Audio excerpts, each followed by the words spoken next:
శ్రీలత అన్నాను సార్. నేను అంజనేయులు నా పేరు.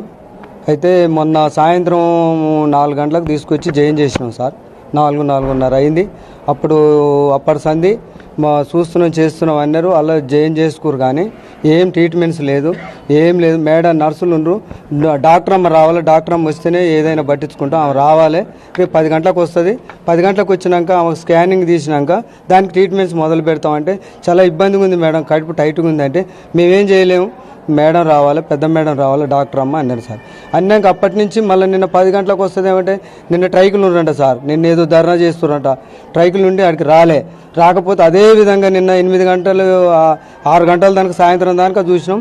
ఎవ్వరు ఏ డాక్టర్ అమ్మ రాలే. నర్సులు ఒక గ్లూకోజ్ పెట్టిండ్రు భరాయించలేకుంటే గ్లూకోజ్ పెడితే ఇక మేము మా నుంచి కాదు మేము వెళ్ళిపోతామంటే ఇళ్ళ నుంచి వెళ్ళిపోతే మా డాక్టర్లు అమ్మలు ఊకోరు, మా మీద చర్య తీసుకుంటారు.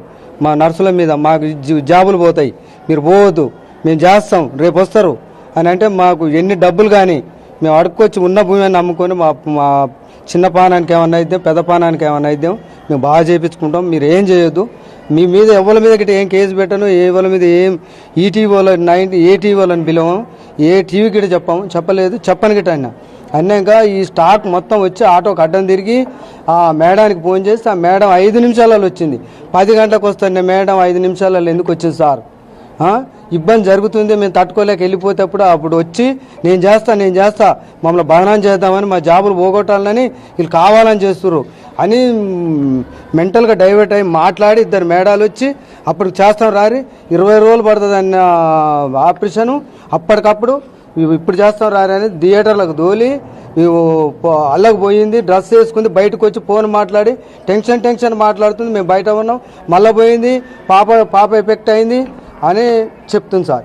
మాకేమనిపించింది, ఇంతసేపు బాగుంది, స్కానింగ్ తీసి లోపలికి తీసుకుపోయారు.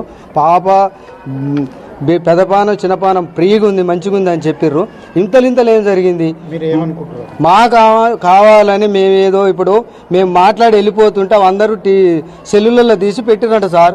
ఇది కావాలని చేసిరనే కక్షతోటి మా పాపను చంపేసింది సార్. ఈడ గాయాలు గిట్ట అయినాయి. ఆ మీద కఠిన గార శిక్ష మీరు తీసుకోవాలి. మాకే కాదు ఇంకోళ్ళకి గిట్ట ఇట్లాంటివి జరగదు. పేదవాళ్ళకు దయచేసి మీరు మాకు న్యాయం చేయాలని కోరుతున్నాం.